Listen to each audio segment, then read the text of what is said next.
warahmatullahi wabarakatuh.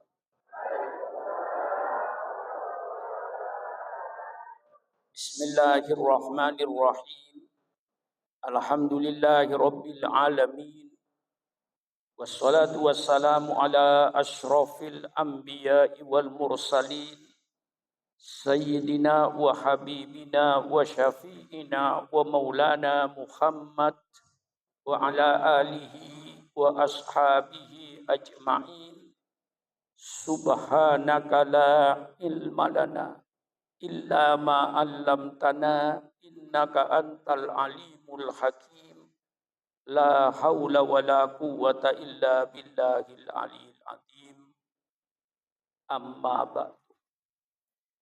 Para alim ulama yang saya muliakan, seluruh pimpinan-pimpinan ormas-ormas Islam di DKI yang saya muliakan, hadirin dan hadirat sekalian yang berbahagia, wabil khusus kepada pimpinan ODI DKI Al-Mukarram Ananda Kiai Haji Jamaluddin.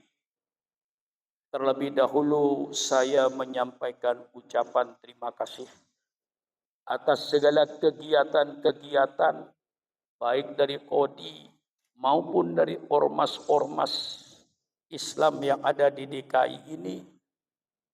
Saya ucapkan terima kasih atas segala kegiatannya dalam rangka menghidupkan agama yang kita cintai di negara kesatuan Republik Indonesia ini. Saya mau memperingatkan, setelah terjadinya perang salib selama 200 tahun, Bapak dan Ibu bisa membayangkan bagaimana perang yang berjalan selama 200 tahun.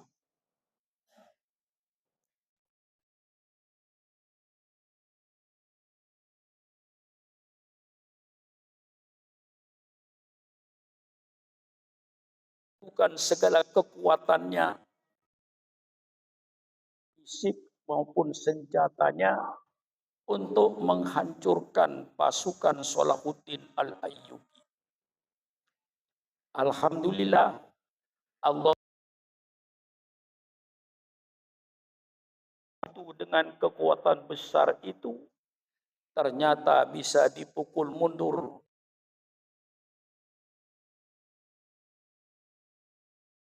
Terlepas dengan pertolongan Allah Subhanahu wa Ta'ala, karena umat Islam bersatu dengan niat yang ikhlas hanya untuk membela agama Allah. Kayak contohnya ketika perang Badar, kekuatan yang tidak sesuai, 300 pasukan orang Islam yang dia tidak niat bertempur, sehingga yang bawa senjata hanya beberapa orang saja. Melawan pasukan Quraisy yang lebih dari 1000. Karena keikhlasan ketika perang Badar, yang mereka tidak ada keinginan kecuali untuk membela agama Allah. Rasulullah bersabda di dalam hadisnya, wa in tuklak hadil usabah falam tubad abadan. Kalau kau hancurkan pasukan Islam ini ya Allah, maka engkau nanti tidak akan disembah selamanya. Maka kami berjuang ini hanya untuk yang lain-lain. Allah turunkan pasukan dari langit sehingga umat Islam berada dalam kemenangan. Kemudian Allah memberikan contoh perang Uhud yang umat Islam siap tempur dengan kekuatan yang cukup baik. Dalam perang Uhud Allah bikin umat Islam itu kalah. Di mana letak kekalahannya? Pertama, tentara-tentara yang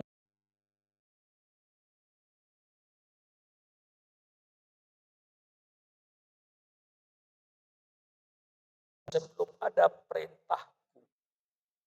Karena ini yang di atas bukit ini gunanya untuk memanah musuh-musuh Islam yang di bawah. Dan dia akan bebas dari panah yang diluncurkan ke atas karena berlindung kepada bukit. Tapi karena dia setelah melihat pasukan Islam di bawah itu menang dengan harta rampasan, lalu orang-orang yang di bukit ini melihat harta rampasan, takut tidak dapat bagian sebagaimana mereka, dia turun tanpa perintah Rasulullah. Jadi dalam perang Uhud itu pertama ketidaktaatan kepada pimpinan. Kita harus ada pemimpin yang kita taati. Sehingga kita ada dalam kesatuan dan persatuan. Yang kedua, berubahnya hati. Dari idealis kepada materialis.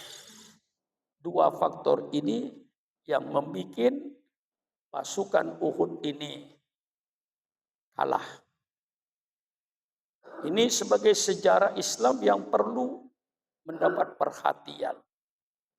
Setelah orang-orang barat dipukul mundur oleh Salahuddin Al-Ayyubi, maka mereka di barat merubah pikirannya bahwa Islam ini jangan dihadapi dengan kekuatan senjata saja.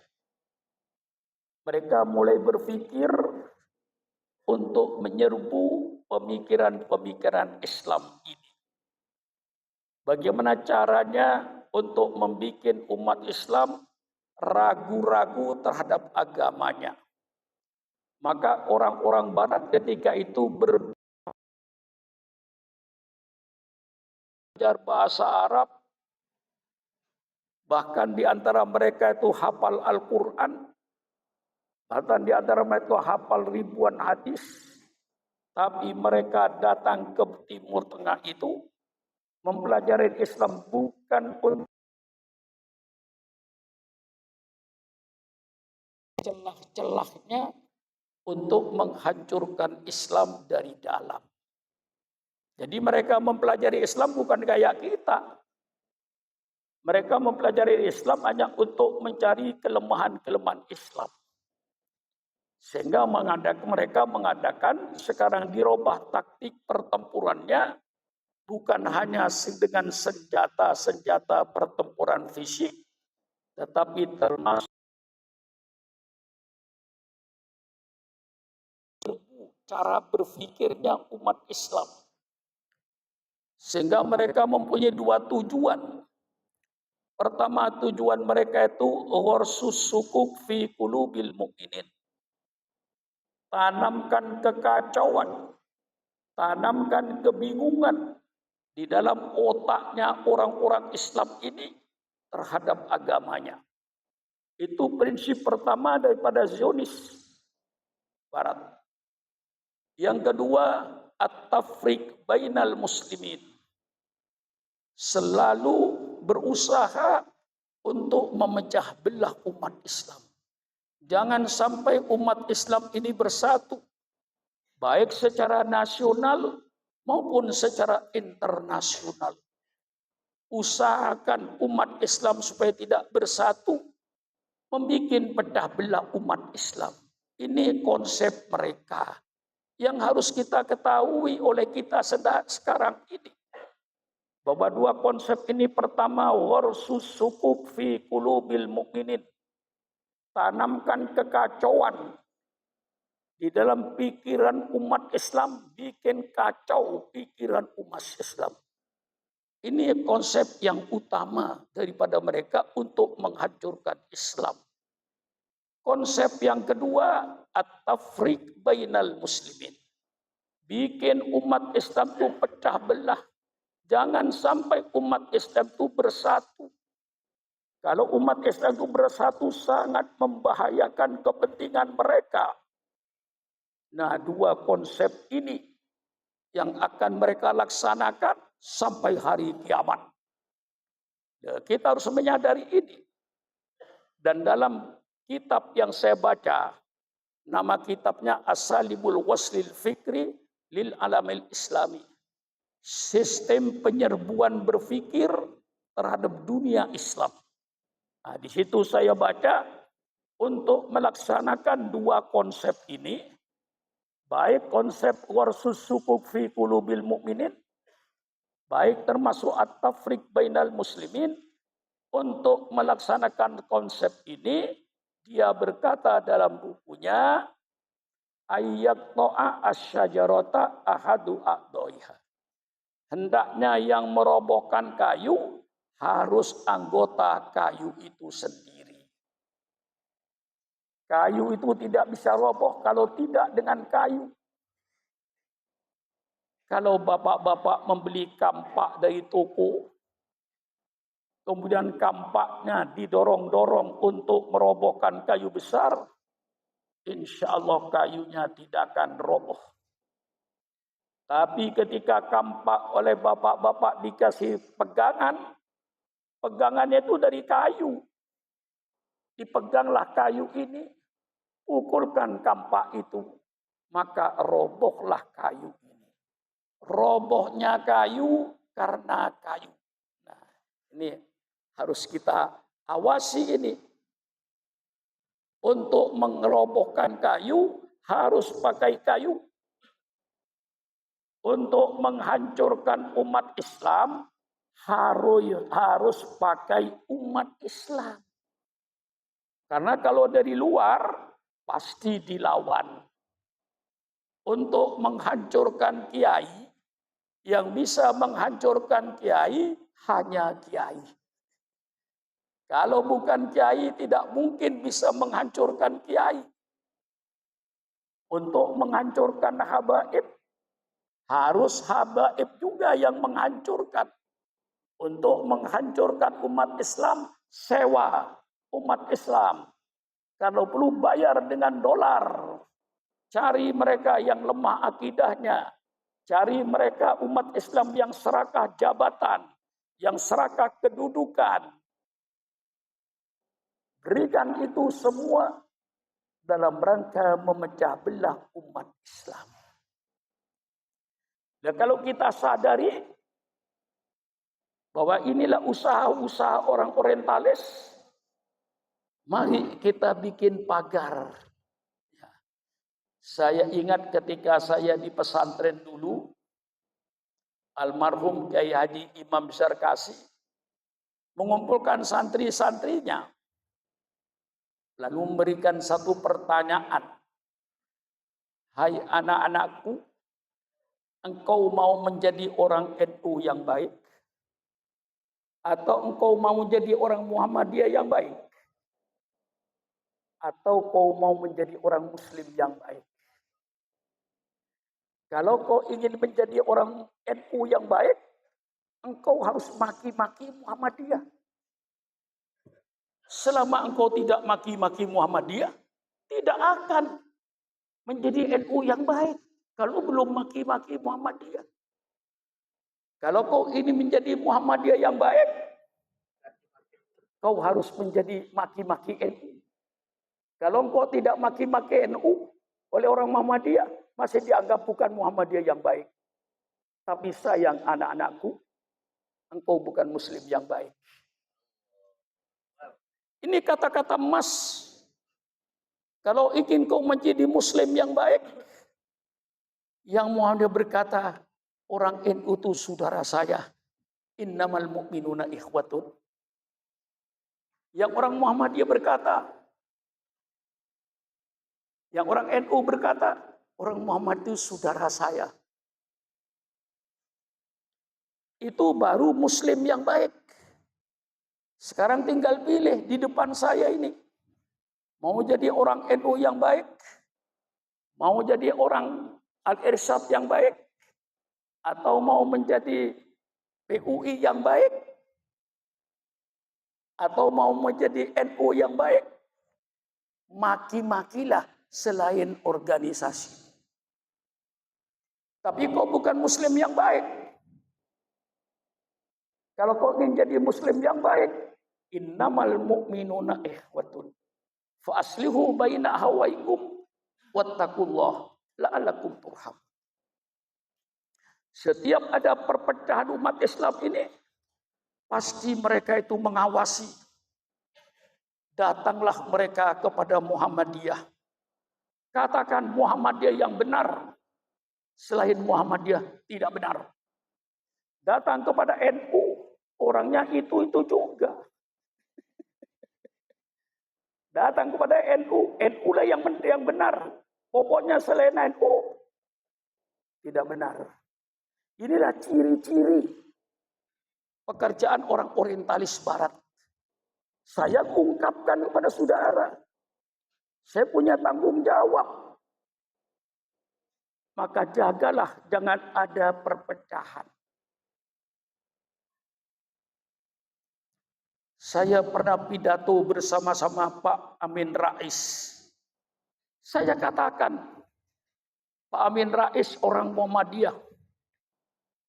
Tidak mau tahlilan kalau ada orang mati. Sholat tarawihnya 8 rakaat.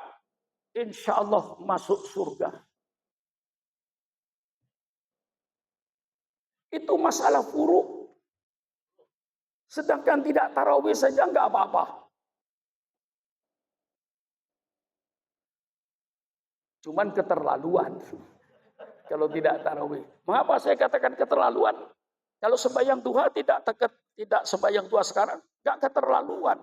Besok masih ada duha, lusa duha. Tapi yang namanya sholat tarawih adanya 1 tahun sekali. Kalau tidak dikerjakan, itu umat Islam keterlaluan namanya. Walaupun tidak dosa.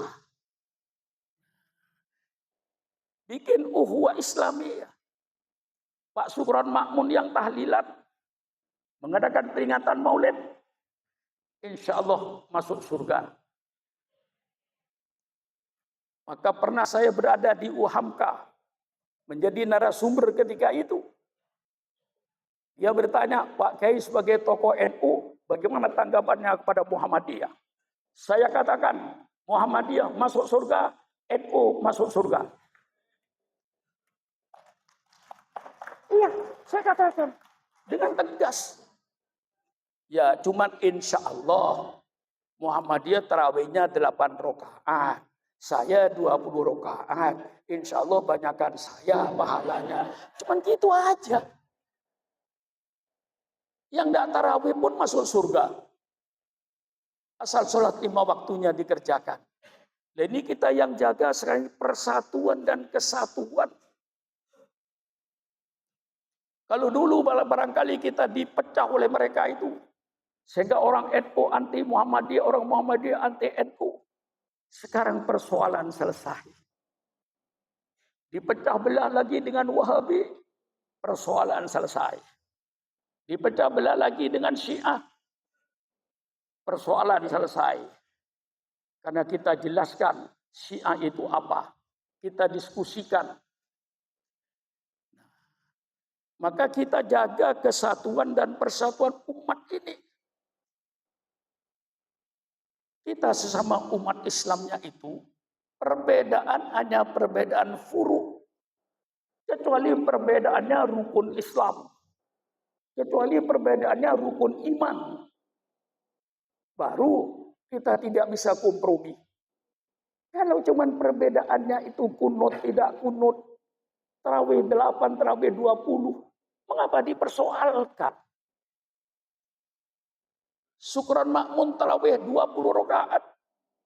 Saya sering diundang oleh Muhammadiyah di Masjid Muhammadiyah. Ketika bulan Ramadan. Ya saya ikut 8. Imamnya 8. Masa saya itu akan melawan imam di depan saya?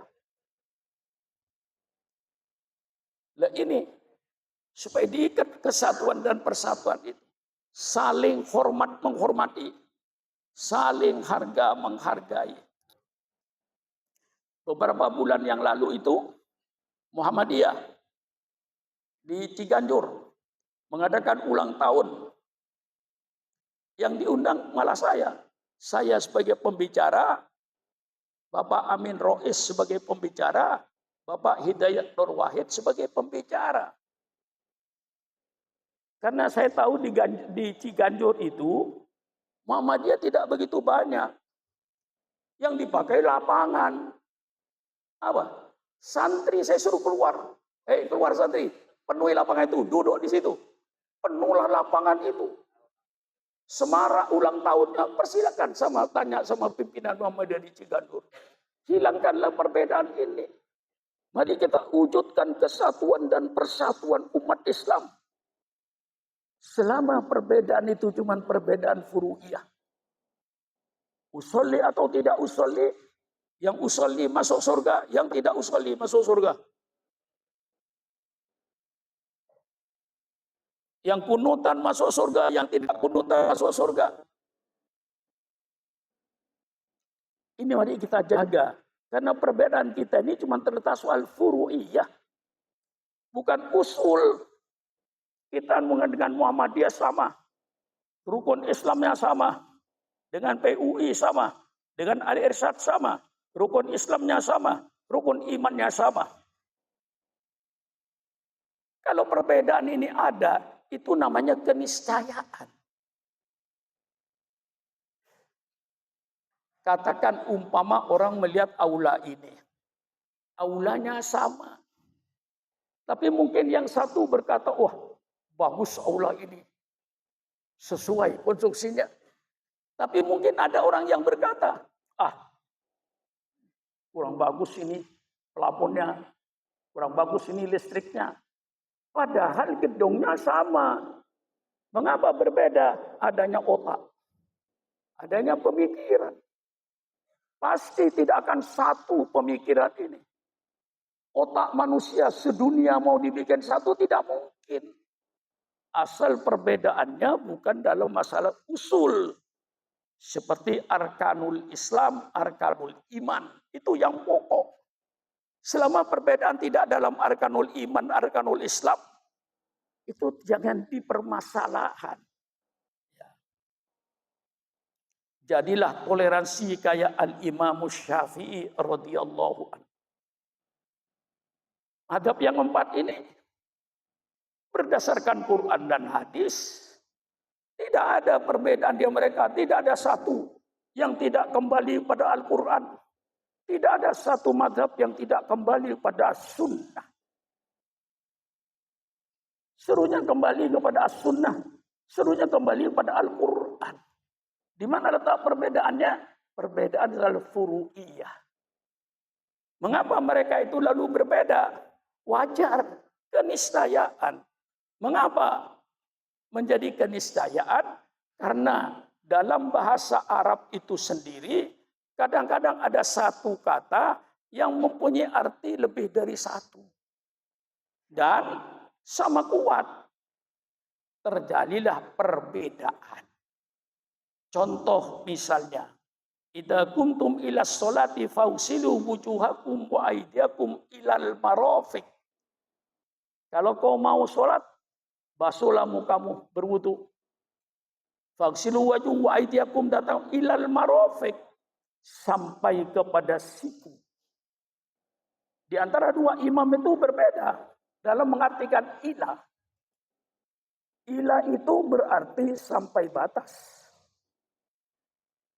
Dan ilah itu kadang-kadang berarti sampai dengan, bukan sampai batas. Sama dengan kalau saya menyuruh pembantu saya, sapu rumah ini sampai halaman.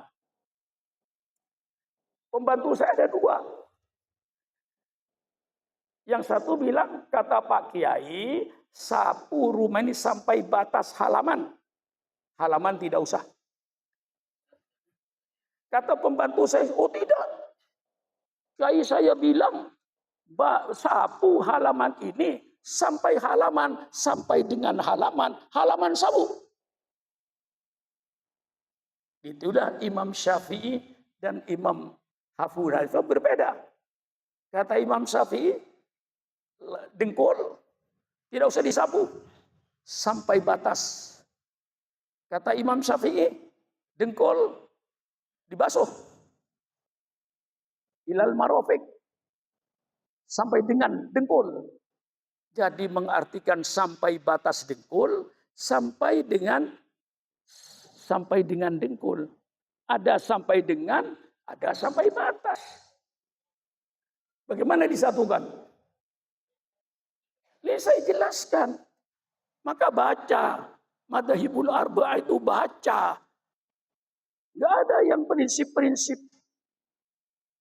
Hanya berdasarkan daripada perbedaan. Yang kedua, mengapa? Ada keniscayaan berbeda.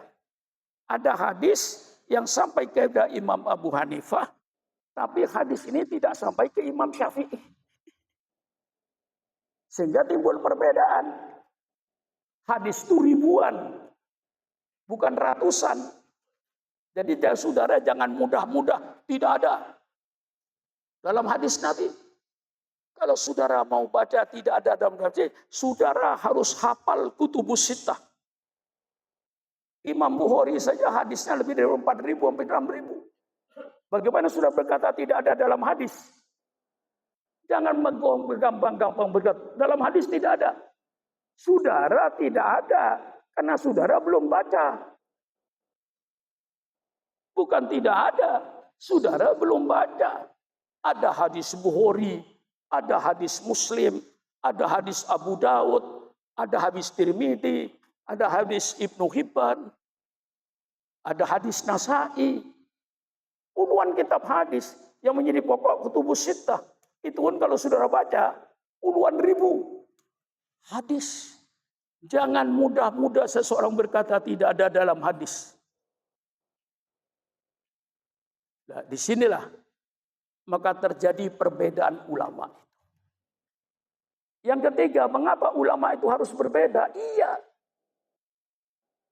Mengapa? Ketika hadis ini sampai ke Imam Abu Hanifah, sanadnya, periwayatnya, semua orang baik-baik. Ahli sholat, jujur. Ketika hadis ini sampai kepada Imam Malik atau Imam Syafi'i, ternyata ada rawi yang meriwayatkan hadis itu pembohong. Sehingga kata Imam Malik, hadis ini palsu. Doif, paling tidak palsu. Doif. Mengapa doif? Ini. Yang meriwayatkan hadis si pembohong. Tapi ketika hadis ini sampai kepada Imam Syafi'i, orangnya baik-baik semua. Sahih. Jadi hadis itu sahih pada satu imam, tidak sahih pada imam lain, tergantung kepada sanad yang membawa riwayat hadis ini. Nah, ini jangan sembarangan. Kalau tidak mumpuni, ini hadis doif. Dari mana taunya doif? Nah, kita taunya doif, sahih. Kalau hadis itu riwayat Bukhari Muslim, hadis yang paling tinggi itu namanya hadis al-mutawatir. Hadis diriwayatkan oleh orang banyak.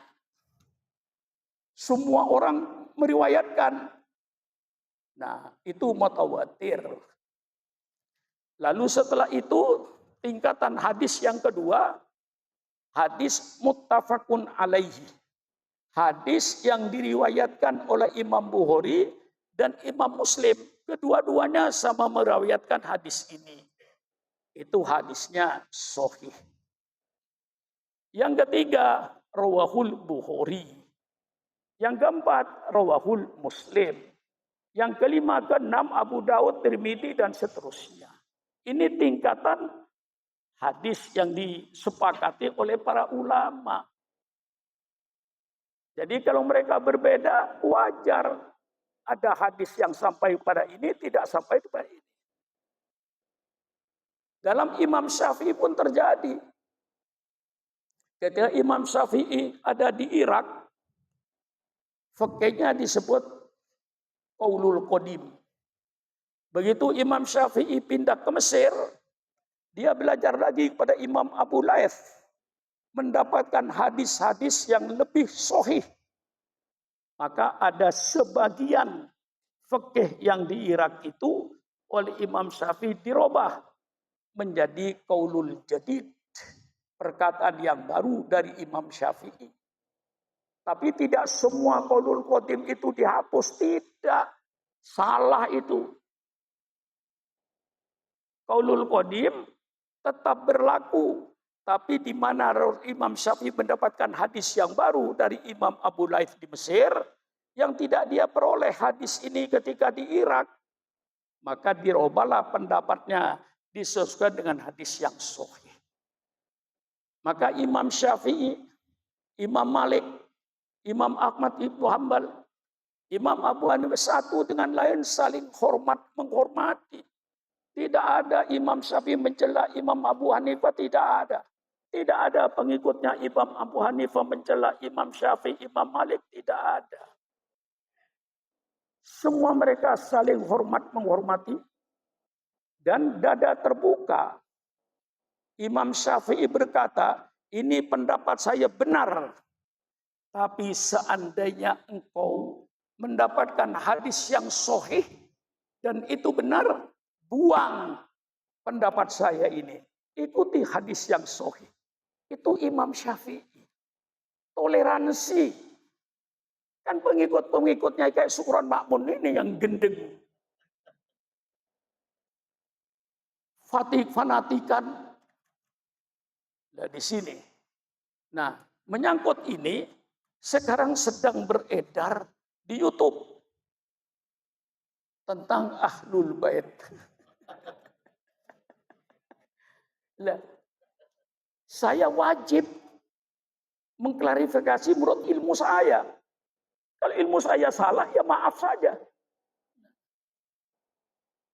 Saya menghargai kepada Imam Kiai Imaduddin yang dia ingin membersihkan Ahlul Bait itu dari yang palsu.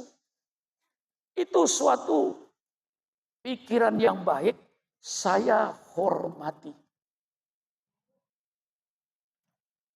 Sedia dia mendapatkan kitab yang baru yang namanya Asyhadatul Mubarakah.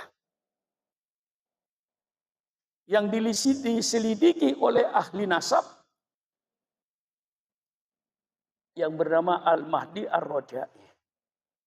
Ternyata Al-Mahdi Ar-Rajai tetap mengabsakan Ba'alawi ini sebagai silsilah keturunan Nabi. Nah, di dalam kitab Asyhadatul Mubarakah ini tidak ditulis bahwa Sayyid Ahmad bin Isa ini mempunyai anak yang bernama Ubaidillah. Tidak ada. Yang ada cuma 3. Kata kitab itu katanya. Loh, saya kan katanya kan. Apa saya ainul yakin? Tidak ada sejarah yang ainul yakin itu. Apa yakin saudara? Kalau hayam buruk Raja Majapahit, ainul yakin? Hakul yakin? Tidak. Zonni. Sejarah itu mungkin 99% benar. Error 1. Atau sejarah itu 90% benar. Error 10. Itu namanya sejarah 1000 tahun yang lalu. Bagaimana ainul yakin, saudara? Bagaimana hakul yakin? Nah, katanya di situ tidak ditulis bahwa Imam Ahmad tidak mempunyai anak yang bernama Ubaidillah. Nah, lalu Bani Alawi ini mengaku turunan Ubaidillah. Sedang Ubaidillah tidak ada. Berarti yang mengaku turunan Ubaidillah itu diputuskan palsu. Itu bagi saya kurang benar. Kurang benar bagi saya. Satu contoh misalnya, Pak Kiai, siapa yang paling pojok? Apa? Pak Bayhaqi. Dia menulis sejarah saya. Pak Sukron tuh anaknya, katakan, cuma 1. Dia tahu Faiz. Yang lainnya nggak tahu. Lalu, Kiai nama? Kiai Supriyadi. Dia mungkin bertanya, anaknya Pak Sukron 2. Yang dia tahu. Siapa? Faiz dengan Konita Lutfiyah, anggota DPRD di Depok. Tahu dia. Yang dia tahu. Lalu Kiai berkata lagi, anaknya Pak Sukron 3. 1, Ahmad Zainar Ridho, yang menjadi pengasuh pondok pesantren Deroban di Luwiliang. Yang kedua, Faiz yang menjadi ketua Majelis Ulama DKI. Yang ketiga, Konita Lutfiah, anggota DPR Depok. Orang kenal. Sampai nulis sejarah, yang tahu cuma anak saya satu. Cuma tahu Faiz saja. Sampai yang tahu dua, sampai yang tahu tiga. Datanglah Kiai Jamaluddin. Yang dia santri. Oh tidak, itu salah. Anaknya itu suatu 4. Nah, siapa? Umar Faruk. Yakin sampean semua ini, selain Kiai Jamaluddin, tidak tahu kalau saya punya anak namanya Umar Faruk. Mengapa? Umar Faruk itu tidak aktif di luar. Ngajar subuh di pesantren saya baca kitab kuning, Nasoiul Ibah. Ngatur santri-santri saya. Dia tidak ceramah, tapi baca kitab. Kiai Jamaluddin tahu. Kiai nggak tahu, Kiai nggak tahu, Kiai nggak tahu. Nah, ini sejarah. Lalu Kiai Jamaluddin nulis. Akhir belakangan, ini semua yang pertama nulis. Ini abad pertama, abad kedua, abad ketiga. Abad keempat, ada Kiai Jamaluddin. Tidak. Anaknya Pak Suranto 4. Satu bernama Umar Faruk. Saudara di depan saya semua, saya yakin tidak tahu karena saya punya anak laki-laki namanya Umar Faruk. Saya yakin semua ini tidak tahu. Yakin. Kalau tidak tahu. Karena anak ini subuh ngajar anak. Baca kitab Nasul Ibad. Habis Isya kadang-kadang baca kitab. Ngatur disiplin pesantren. Kiai semuanya kagak tahu. Hanya Kiai Jamaluddin yang terakhir tahu. Karena santri saya ada komunikasi terdetektif. Tapi ketika Kiai baru nulis sejarah, anak saya yang satu tidak terdetektif. Lalu saya tanya sama Kiai, percaya kitab yang pertama atau kitab yang terakhir?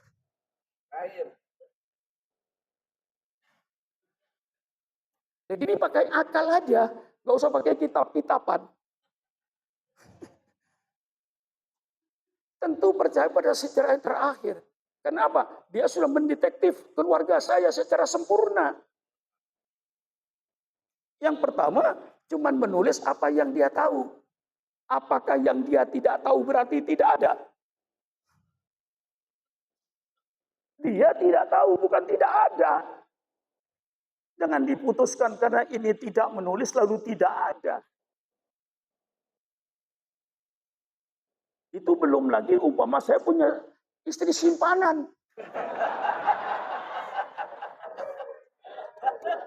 Umpama, Bu. Yang jelas saya tidak. Hah? Mungkin tidak tahu dia. Karena istri namanya istri simpanan tentu disimpan. Seorang tidak tahu. Tapi yang Anda tidak tahu bukan berarti tidak ada. Mari kita berpikiran jangan emosi. Kita berpikiran dengan sehat. Jangan emosi. Dan kalau Kiai Jamaluddin hanya percaya pada satu kitab ini, dan saya tidak percaya pada kitab sesudahnya, ya sudah. Persilakan Anda. Tapi Anda jangan memaksa orang lain untuk seperti pikiran Anda. Imam Syafi'i tidak memaksa Imam Abu Hanifah untuk berpikiran seperti Imam Syafi'i. Imam Abu Hanifah tidak memaksa Imam Syafi'i untuk berpikiran seperti Imam Abu Hanifah. Persilakan. Kalau Imat itu sudah percaya kepada kitab Asyatul Mubarakah ini, persilakan. Tapi tidak usah mengungkap-ungkap kejelekannya. Tidak usah mengungkap kejelekan orang yang sudah di kuburan. Itu yang saya tidak setuju. Agen Yahudi deh. Kita tidak pernah merasakan kalau mereka itu agen Yahudi. Misalnya, Allahu a'lam semua. Ini sejarah. Sejarah itu katanya, sejarah itu dongeng, sejarah itu manuskrip. Tidak ada yang ainul yakin. Tidak ada haikul yakin. Ketahui yang datangnya dari Allah. Karena kita beriman kepada Allah. Baru ainul yakin. Hakul yakin. Jadi kalau misalnya Kiai Imaduddin sudah yakin kalau itu bukan keluarga Nabi, persilahkan. Tapi tidak usah mengajak orang lain. Dan tidak usah misalnya menyebut negatifnya. Itu persoalannya menjadi lain. Dan saya anjurkan semua ulama tidak perlu diskusi dengan beliau. Okay? Mengapa tidak perlu? Karena dia sudah memutuskan. Biar ulama sedunia mengatakan, Bani Alwi ini keluarga Nabi, saya tetap menolak. Lalu untuk apa bermusyawarah? Dia sudah menarik kesimpulan. Ini terhadap yang pro dan yang kontra. Saya mengajak mari berpikiran dengan akal sehat. Saya tidak akan mencela Kiai Imaduddin, persilakan kalau Anda sudah yakin. Persilakan. Tapi tidak perlu mengajak orang lain untuk yakin seperti saudara. Kita kembali kepada ajaran Islam yang murni. Ajaran Islam ini menyuruh agar kita saling sayang menyayang. Kita saling hormat menghormati. Secara umum terhadap semua manusia. Secara khusus kepada sesama mukminnya. Secara umum dalam Islam kita wajib menghormati setiap manusia tanpa lihat nasab.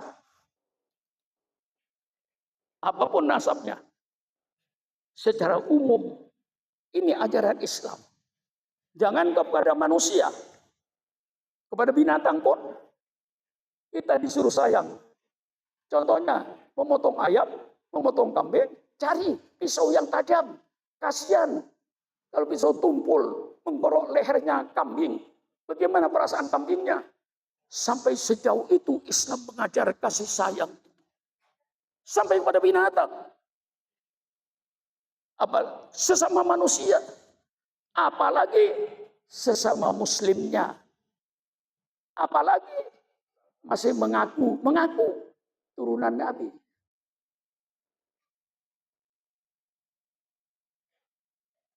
Turunan bupati pun kita hormati. Anaknya gubernur kita hormati. Anaknya kiai kita hormati. Bukan anaknya kiai pun kita hormati. Mengapa Anda ribut dengan nasab? Ributlah dengan nasibmu sendiri. Gak usah mikirkan nasab orang. Itu mencampuri. Kalau saya berkata saya anaknya Kiai Ma'mun Nawawi Madura, sudahlah terima aja saudara. Gak usah menyelidiki saya. Apa benar Pak Sugeng ini? Anaknya Kiai Ma'mun. Kiai Ma'mun tidak ada di Madura. Palsu dia. Tidak usah ngurusi nasab orang lain. Urusi nasibmu sendiri. Di dunia sejahtera, di akhirat masuk surga. Itu urusi. Urusi sholat saudara. Mengapa ribut urusi nasab orang lain?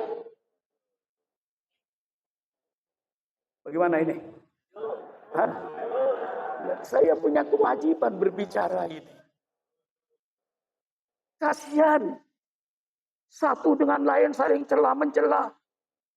Mengungkap kejadian-kejadian zaman Belanda. Yang itu belum tentu benar. Apalagi kalau dokumennya itu dari Belanda. Takut saya dibikin oleh Belanda. Bagaimana cara ngaku Islam ini? Oh ini. Katakan ini antek Yahudi. Katakan ini. Hancurlah kita ini.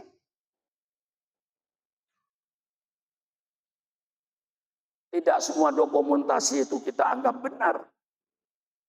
Nah, ini saudara.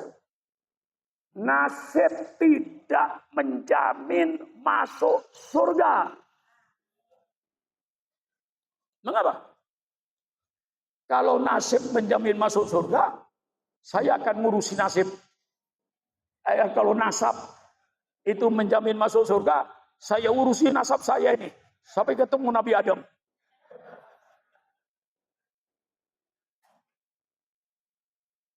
Nasab itu tidak menjamin masuk surga. Quran sudah menentukan. Kan'an, anaknya Nabi Nuh, masuk neraka, Bu. Mati kafir. Nabi Nuh sebagai nabi tidak mampu membela anaknya Kan'an ini. Ya bunayya irkam ma'ana wala takum ma'al kafirin. Qala sa'awi ila jabalin ya'simuni minal ma'. Hai anakku, naiklah kau ke perahu ini. Jangan kumpul dengan si kafir-kafir itu. Apa jawabnya anaknya Nabi Nuh? Tidak, apa? Saya akan pergi ke bukit itu.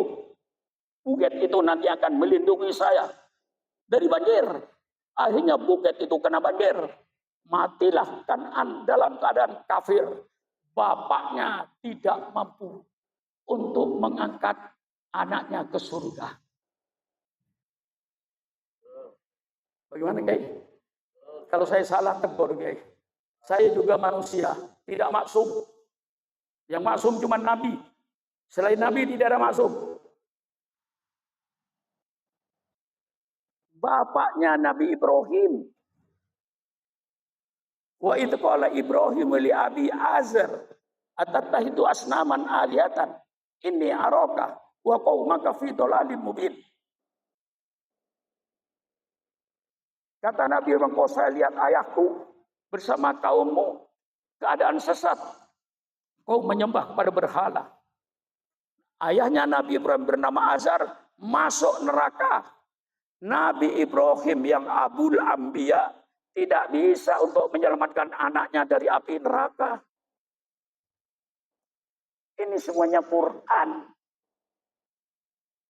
Istrinya Nabi Lot, istrinya Nabi Nuh, kedua-duanya masuk neraka. Ini istri munafik, pura-pura beriman, tapi dia tidak.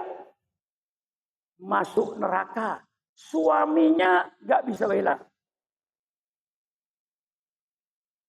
Pamannya Nabi Muhammad, Abu Lahab, Abu Jahal, pamannya Rasulullah Sallallahu Alaihi Wasallam, masuk neraka.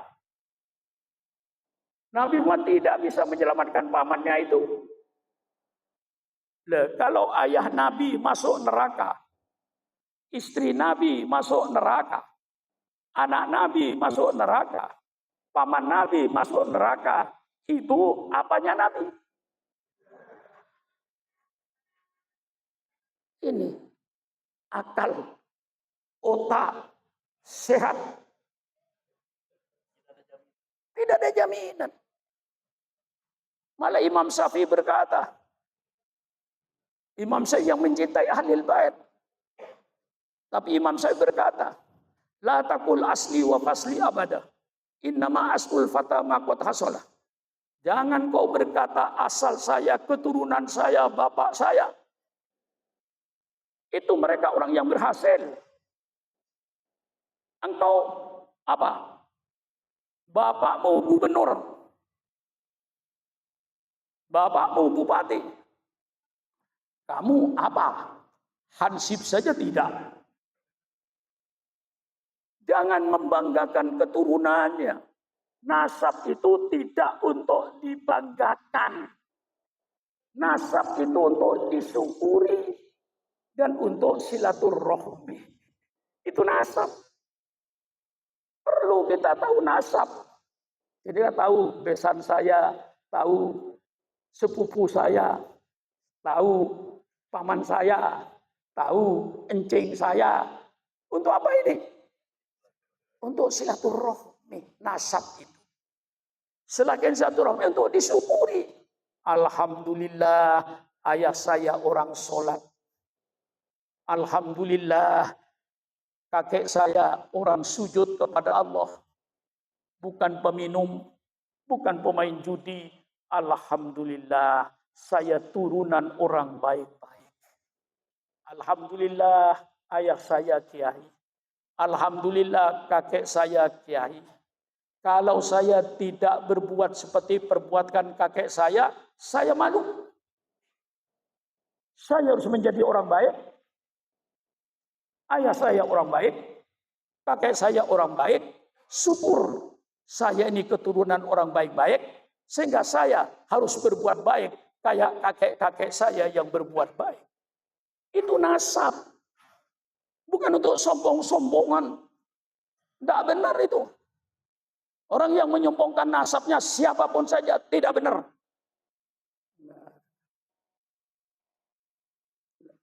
Nah, lalu Pak Supran gimana sikapnya? Sudahlah, saya berpikiran sehat. Saya percaya ke Kiai Imaduddin, tapi saya lebih percaya kepada Imam Nawawi. Imam Nawawi ulama internasional mengakui keabsahan daripada Ba'alawi. Persilakan, sudah baca. Ya, Syekh Asy'ari, Syekh Holil Bangkalan, gurunya di Mekah dari Ba'alawi. Persilakan baca riwayatnya. Kiai Turmuzi, Termas, Kiai Mahfud, itu gurunya adalah dari Habaib. Dan dia ulama internasional. Syekh Khotib Al-Minangkabau, itu kiai internasional. Gurunya diantaranya Ba'alawi. Naik ke atas, Al-Imam Murtado Az-Zabidi yang memberi sarah kitab Ihya Ulumuddin mengakui keabsahan daripada Ba'alawi. Ibnu Hajar Al-Haytami mengakui keabsahan daripada Ba'alawi. Sayyid Muhammad Al-Maliki di Mekah. Siapa saya tidak kenal dengan Sayyid Muhammad Al-Maliki. Kitabnya puluhan. Dia mengaku bahwa saya mempunyai sanad dari Ba'alawi. Artinya dia pernah belajar kepada Ba'alawi. Dan Ba'alawi pernah menjadi mufti Mekah. Bukan saya tidak percaya kepada Kiai Imad, tetapi saya lebih percaya kepada nama-nama yang saya sebutkan ini. Gimana? Klasifikasi ini jelas? Apa? Bukan saya tidak percaya. Apa salah kalau saya lebih percaya sama Imam Nawawi Banten yang kitabnya dibaca seluruh dunia? Bukan hanya dibaca di Indonesia, di Mesir, tafsir Munir dibaca. Itu tafsirnya Imam Nawawi Banten. Dia mengakui keabsahan dan bergurunya kepada Ba'alawi di Mekah. Adapun Kiai Imaduddin tidak percaya, persilahkan. Saya tidak bisa merubah keyakinan seseorang. Itu hak asasi manusia. Persilakan. Saya hormati. Tapi tolonglah Kiai Imad hormati saya. Saya tidak minta dihormati. Tapi hormatilah pemikiran saya. Saya menyatakan bahwa tadi itu sah. Saudara mau menghormati tidak menghormati terserah saudara. Dan orang yang tidak senang dengan berubahnya, tidak saya sebutkan organisasi itu untuk tidak menimbulkan fitnah.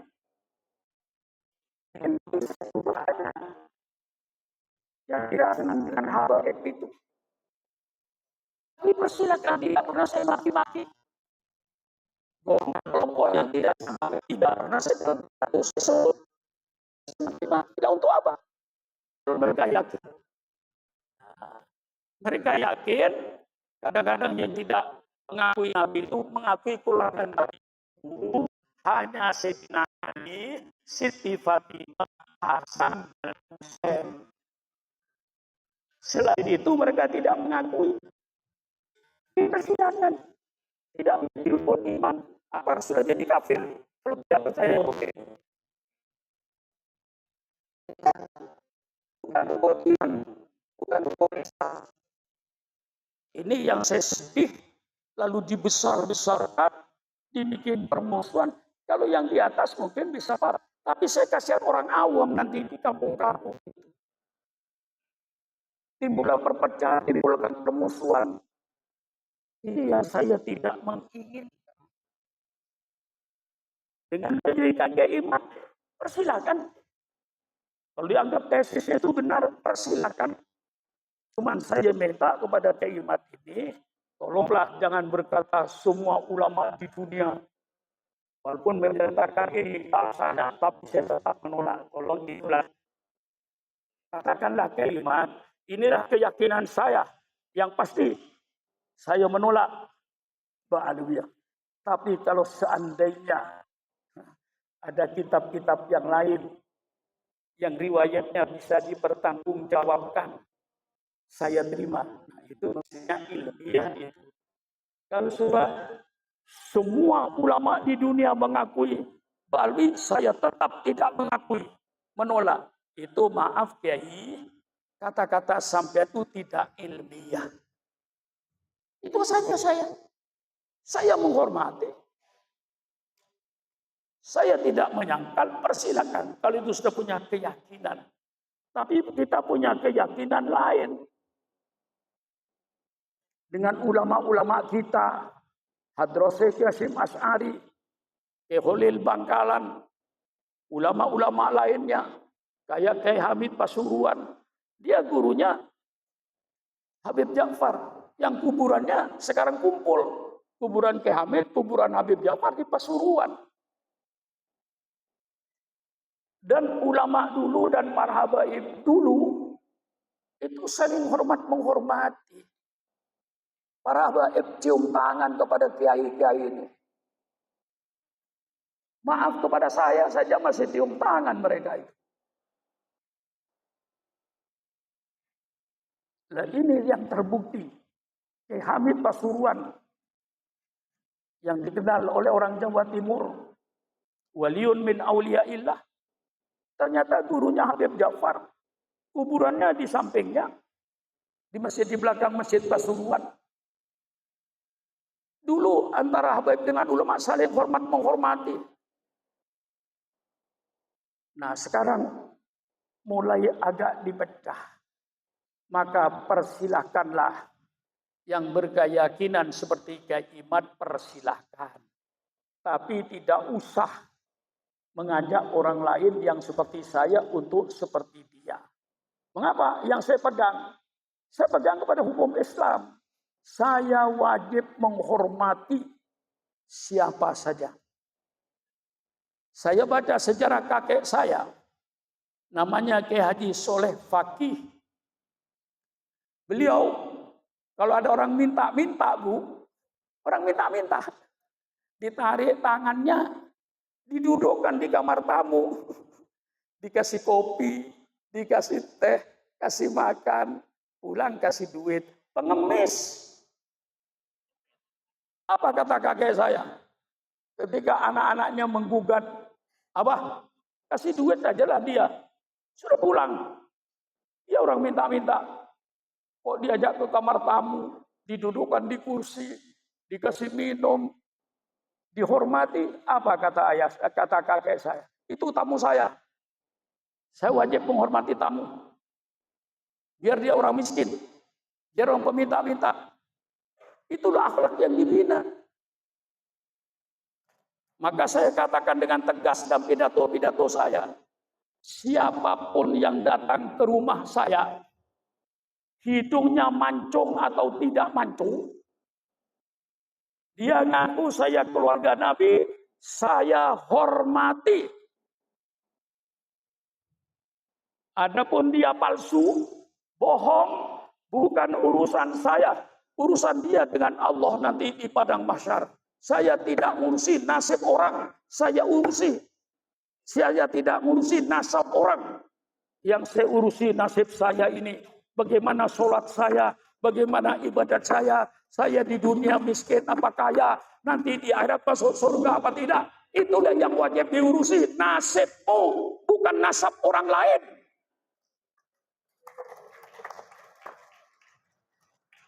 Ya, saudara setuju dengan saya? Ya, nggak setuju juga nggak apa-apa. Saya cuma wajib menyampaikan supaya umat ini tidak terbelah. Cuma itu saya sedih saya. Saling hantam-menghantam, ungkap-mengungkap barang lama yang belum tentu benarnya.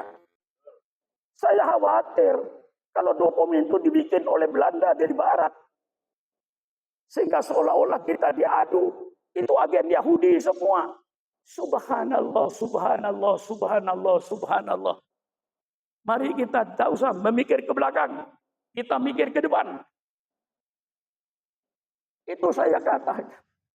Mengapa hidungnya peseng kok dihormati? Loh.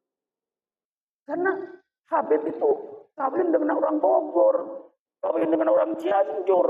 Anaknya nurun ibunya, hidungnya peseng. Tapi itu tetap keturunan Nabi. Dan keturunan Nabi para Habib itu tidak maksum. Yang berkata turunan Nabi itu maksum Syiah. Orang Syiah berkata keturunan Nabi itu maksum. Tidak ada dosa, tidak ada keliru. Itu Syiah. Kalau ada Habib seperti itu Habib Syiah. Jangan diikuti. Jangan kesalahan seorang Habib lalu sudah pukul rata kepada semua habaib yang mereka diantaranya para ulama, para aulia. Kita baca Ratibul Haddad, kita baca Ratibul Atos. Itu wirid-wirid yang baik, isinya nggak ada yang musyrik, isinya ayat Quran. Lah ini saya, kalau ada seorang Habib misalnya tidak benar, ingatkan. Tegur, wajib suruh negor, jangan takut. Kalau Habib tidak benar, tegur. Bukan karena ada Habib tidak benar satu, lalu semua Habib disamakan. Nah, iya. Habib itu tidak maksum dan tidak ada jaminan. Kalau sudah Habib itu masuk surga, nggak ada jaminan. Kalau tidak sholat, tidak melaksanakan perintah Allah, tidak menjauhi larangan Allah. Nah, saya menghormati karena ada nasab dzurriyyah Rasul. Umpama dia bohong, ya bukan urusan saya. Dan saya keyakinan Pak Kiai, banyak yang hidung mancung datang ke rumah saya itu ngaku Habib itu banyak. Habib Al-Jufri almarhum pernah berkata kepada saya, yang merusak Habib ini kan Pak Sukron ini. Loh, saya tegur. Mengapa Habib bilang Pak saya perusak Habib? Loh, habis setiap orang datang dari Tegal, datang dari Pekalongan, hidungnya mancung, ngaku Habib, dikasih duit. Banyaklah yang bukan Habib ngaku Habib. Apa saya jawab sama dia? Pokoknya saya ini tidak ngurusi nasab Habib. Dia ngaku turunan Nabi, ya sudah, selesai. Kelihatannya ada punya duit, saya kasih duit. Adapun dia bohong, bukan urusan saya. Urusan dia dengan Allah. Dan mereka seperti Habib Ali bin Abu Bakar As-Sakran, dia orang alim. Dia tahu minal kabairi ayun sabar rajulu ila ghairi abihi. Tidak termasuk dosa besar orang yang mengaku bapak kepada yang bukan bapaknya. Mereka semuanya ulama, masa nggak tahu hadis ini? Masih banyak hadis-hadis yang serupa dengan ini. Jangan mengaku bapak kepada yang bukan bapaknya. Nah, dalam kitab yang namanya Sajaratul Mubarakah, nama Ubaidillah tidak ada. Tapi dalam kitab-kitab berikutnya, di abad 89 ada menyebut. Nah, dia berkata, saya tidak percaya kepada kitab yang tidak sezaman. Ya tadi, Ebari nulis sejarah saya tidak sezaman misalnya. Dia tahu anak saya satu, Faiz. Karena dia ketua Majelis Ulama Jakarta. Lainnya nggak tahu. Datanglah kiai lagi. Donda, hanya Pasur 2. Siapa? Zenar itu. Saya tahu di Bogor. Dia memimpin pesantren. Datanglah di kiai. Donda, hanya Pasur 3. Siapa lagi? Ponita Lutfia. Perempuan. Kau tahu? Saya orang Depok. 3 yang tertulis. Setelah sekian tahun lagi, Jamaluddin nulis. Ada Pak Sunan 4. Umar Faruk. Dan saya sekarang ini yakin, kalau ibu-ibu di depan saya dan bapak-bapak tidak kenal sama Umar Faruk itu pasti. Mengapa tidak kenal? Ya karena dia tidak tampil di masyarakat. Dia ngajar kitab. Habis subuh dia ngajar kitab dengan anak-anak kelas terakhir. Baca kitabnya Imam Nawawi. Nasoihul Ibad. Kadang-kadang habis Isya. Dia ngaji dengan santri. Semua bapak tidak tahu depan saya ini. Lalu Kiai Jamaluddin datang. Nah kita lihat. Kiai Jamaluddin yang datang ini orangnya kayak apa? Pemabuk? Penjudi? Pembohong? Nggak usah dipercaya. Tapi kalau yang datang sesudahnya itu orang betul-betul orang alim. Waliyun min awliyaillah. Jujur. Lalu dia berkata, Pak Sukron anaknya 4. 1 bernama Umar Faruk. Benar. Nah, jadi kalau berkata Ubaidillah tidak ada, kemudian siapa Sayyid Alwi ini mengaku anaknya Ubaidillah. Sedangkan Ubaidillah tidak ada. Kata Kaimat Baik. Kalau Ubaidillah tidak ada, tolong tunjukkan siapa bapaknya Habib Alwi. Ya, kan begitu bisa pertanyaannya. Ya, mari kiai-kiai kita berpikiran secara jernih. Kalau Habib Alwi itu mengaku anaknya Ubaidillah, sedangkan Ubaidillah tidak ada. Tolong tunjukkan. Habib Alwi anaknya siapa? Kalau nggak ada bapaknya berarti anak zina. Tunjukkan bapaknya siapa. Kalau bukan Ubaidillah. Maka saya bukan tidak percaya sama keiman. Lebih percaya kepada Imam Nawawi. Lebih percaya kepada Imam Zabidi. Dia alim. Mensarah kitab Ihya Ulumuddin. Saya percaya ke ulama fikih. Ibnu Hajar Al-Haytami. Saya percaya pada Sayyid Muhammad Al-Maliki di Mekah. Yang dia merupakan ulama internasional. Persilakan. Nah ini saya tidak membantah kepada Imam Imaduddin. Kalau kau percaya bahwa Ubaidillah tidak ada, persilahkan. Sekarang tunjukkan kepada saya siapa ayahnya Imam Alwi ini. Yang saya tahu dalam kitab-kitab yang belakangan bahwa Sayyid Alwi bin Ubaidillah, Ubaidillah bin Ahmad, Ahmad bin Isa, Isa bin Muhammad, Muhammad bin Ali, Ali bin Ja'far Shadiq, Ja'far Shadiq bin Al-Bakir, Al-Bakir bin Zainal Abidin, Zainal Abidin bin Husain, Husain bin Ali Karramallah, dan bin Fatimah Az-Zahra. Saya yakin itu. Ya sudah. Saudara tidak yakin, misalnya kayak nggak yakin, ya sudah kayak. Gak usah dibikin permusuhan. Tidak usah lalu menyebut-nyebut negatifnya orang lain. Ini mengakibat permusuhan di Indonesia ini. Yang tepuk tangan, Yahudi. Tepuk tangan. Kalau perlu, dia panas-panasi, obok-obok. Orangnya satu. Datang sama kelompoknya Kiai Madu, kau yang benar. Sikat itu semua. Datang kepada kelompok saya. Dia yang benar, kau yang benar Subhan Mamun. Sikat itu. Saya tidak sikat menyikat. Persilakan Kiai Maduddin. Kalau Anda percaya. Kalau Ubaidillah tidak ada, ya sudah. Anda saja. Tidak usah mengajak orang lain. Kalau mau ajak orang lain, berarti di belakang ada kepentingan. Apalagi sampai maki-maki. Ada kepentingan. Maka ini saya hari ini, saya hanya untuk mengklarifikasi. Tidak usah menghina Kiai Maduddin. Dia dengan pendapatnya kita hormati. Cuman kita minta tidak usah memaksa orang lain sependapat dengan mereka. Orang lain berbeda pendapat, tolong Kiai Maduddin hormati. Walaupun tidak sama dengan pendapatnya Kiai Maduddin, saya hormati Kiai Maduddin. Tolong Kiai Maduddin hormati orang yang berbeda dengan Anda.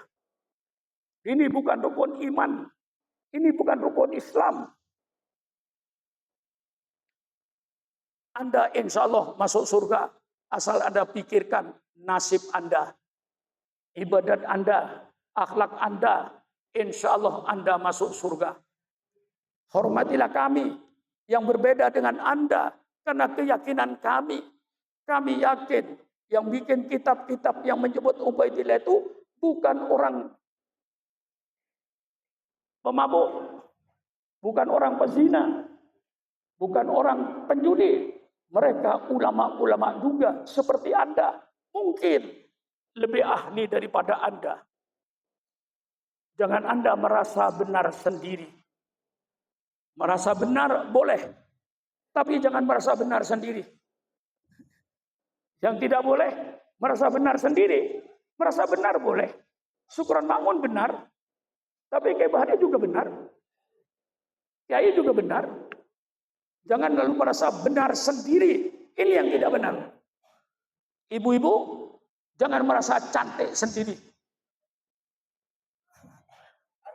Ibu merasa cantik, boleh.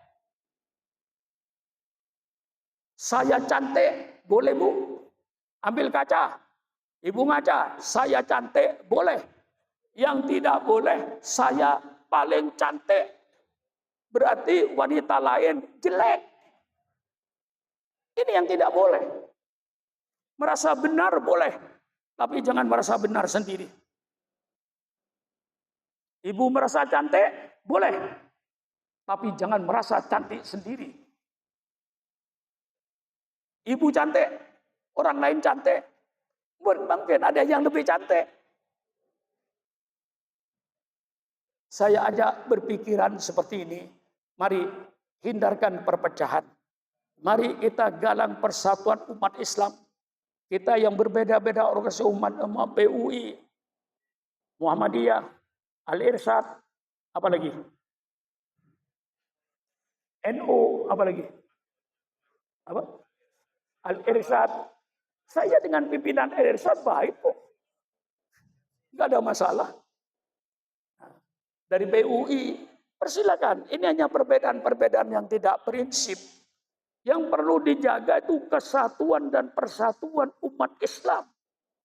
Kalau umat Islam bersatu dalam segala hal, jangan bersatu dalam ketika sholat berjamaah. Kita bersatu dalam ekonomi, kita bersatu dalam politik, kita bersatu dalam segala hal. Kalau umat Islam bersatu dalam segala hal, pastilah Islam yang akan unggul di Indonesia ini.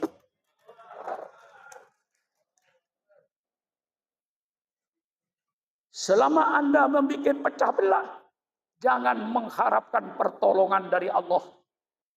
Mari kita bersatu semuanya.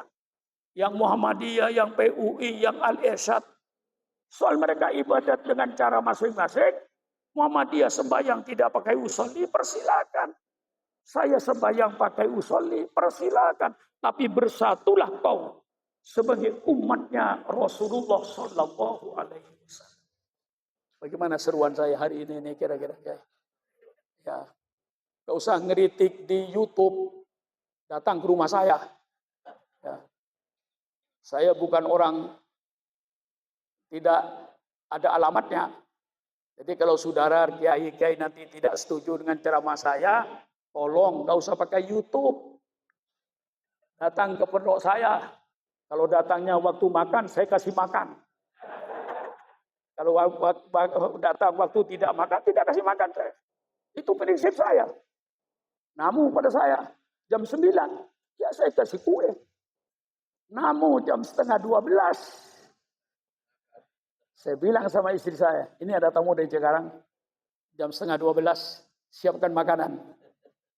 Bagaimana? Gampang. Ke restoran Padang tuh. Cari ayam goreng. Belikan dari restoran. Ini orang waktu makan. Jadi kalau saudara ingin saya kasih makan, datanglah waktu makan.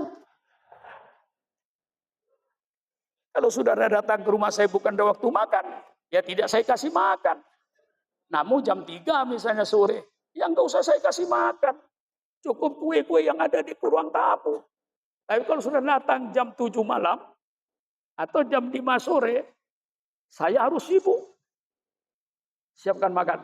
Istri, aduh, kebetulan saya cuma masak ini. Gampang. Seru. Ustadz sana. Ke rumah makan Padang. Beli yang lengkap. Kasih tamu. Kita wajib menghormati tamu. Ini tamu waktu makan. Jadi kalau saudara ingin makan di rumah saya, gampang. Rahasianya datang waktu makan. Namun sama saya jam 11 sampai jam 1. Sampai jam 2. Saya kasih makan. Lebih jam 2 tidak. Ya. Jadi kalau kiai, Bapak dari pejabat ingin makan dengan saya, datanglah waktu makan. Mari datang ke rumah saya, kita bicara. Gak usah main di YouTube. Datangi orang yang tidak sama pendapatnya itu. Mari bicara. Sambil makan mie goreng, kayak makan nasi goreng, ngopi bersama, santai. Mari berdebat. Itu cara saya. Inilah mudah-mudahan, walaupun saya tidak baca kitab, mudah-mudahan kitab yang kita baca itu balwi loh. Jangan lupa. Jadi kalau kita mengatakan bohong, berarti kitab itu bohong. Iya. Lah inilah harapan saya, sudahlah yang berbeda-berbedalah. Tapi jangan dijadikan permusuhan. Kiai Imaduddin dengan pendapatnya persilakan, saya hormati. Tolong Kiai Imaduddin tidak usah menghormati saya, tapi hormatilah pendapat saya. Mari kita hidup akur di negara ini. Tidak ada celah mencela, tidak ada hasut menghasut, tidak ada jelek menjelekkan. Mari kita bersama sebagai umatnya Nabi Muhammad dengan perbedaan furu. Dan perbedaan itu sejak zaman sahabat juga terjadi.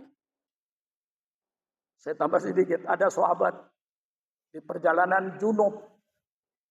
Ketika junub, dia guling-guling di pasir mandinya. Kata saya, enggak usah guling-guling di pasir. Tayammum aja.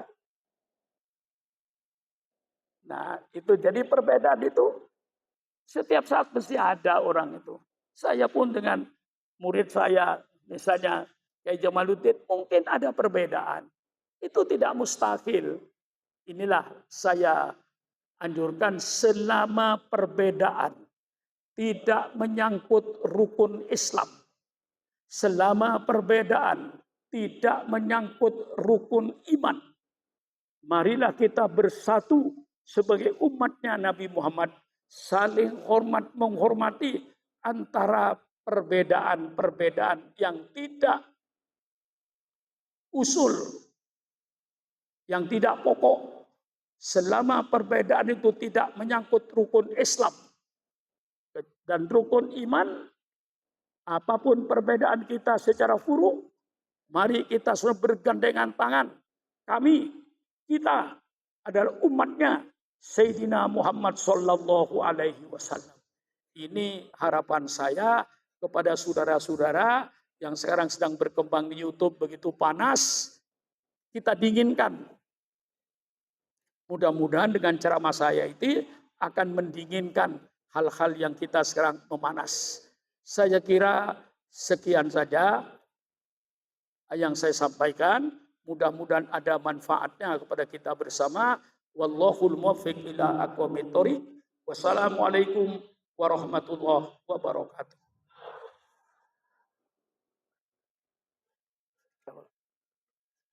Oh, doa sekalian. Nih, dapat borongan ini.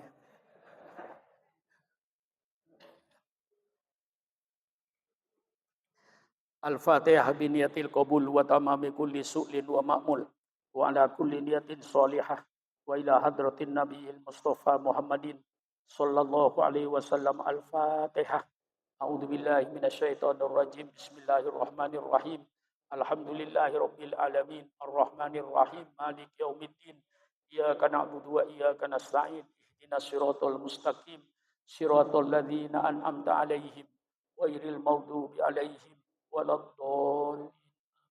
Allahumma bihaqqil Fatihah wa bi sirril Fatihah wa bi karamatil Fatihah wa bi barakatil Fatihah wa bi jahi man unzila alaihi al-Fatihah ya farijal ham ya kashfal gham ya man li 'abdihi yaghfir wa yarham ya dafi'al bala'i idfa'nal bala'. Ya Allah, Allahumma lakal hamdu syukra wa lakal mannu fadla wa anta rabbuna haqqa wa nahnu abiduka riqa wa anta lam tazal lidzalika ahla. Allahumma ya muyassira kulli asir wa ya jabira kulli kasir wa ya sahiba kulli farid wa ya mughniya kulli fakir wa ya muqawwiya kulli dhaif wa ya ma'mana kulli khaib yassir alaina kulla asir fataysirul asir alaka yasir. Ya man la yahtaju lil bayani wa tafsir hajatuna ilaika kathir wa anta alimun basir. Ya muyassir kulla asir fataysirul asir alaika yasir. Allahumma sahil umurana ya Allah. Allahumma sahil umurana ya Allah. Allahumma sahil umurana ya Allah wa umur man yuhibbuna ya Allah wa umur man yusaiduna ya Allah wa umur man yahdumuna ya Allah wa umurul man dakhala baitana ya Allah wa umurul muslimin wal muslimat wal mu'minina wal mu'minat al ahya'i minhum wal amwat. Allahumma inna nas'aluka ya Allah salamatan fid din wa afiatan fil jasadi wa ziyadatan fil ilmi wa barakatan fil rizqi wa taubatan qabla al maut wa rahmatan indal maut wa maghfiratan Allahumma wa najata minan nar wal afwa indal hisab. Rabbana ighfir lana wa li ikhwanina alladhina sabaquna bil iman. Rabbana hab lana min azwajina wa dhurriyyatina qurrata a'yun waj'alna ya Allah lil muttaqina imama. Allahumma anzilna ya Allah munzalan mubarakan wa anta khairul munzilin. Allahumma inna nas'aluka as-sihhata wal afiyah wa tamamal afiyah wasyukra 'alal afiyah. Ya Hayyu ya Qayyum ya Azizu ya Ghaffar ya Arhamar Rahimin. Rabbana atina fid dunya hasanah wa fil akhirati hasanah wa qina adzabannar. Subhana rabbika rabbil izzati amma yasifun wa salamun alal mursalin walhamdulillahi rabbil alamin. Saya juga mohon doa. Mata saya sebelah kiri itu agak sedikit terganggu.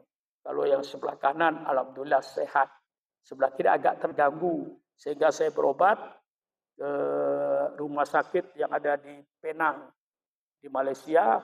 Insya Allah tanggal 17 Juli ini saya kembali ke rumah sakit itu untuk ketiga kalinya.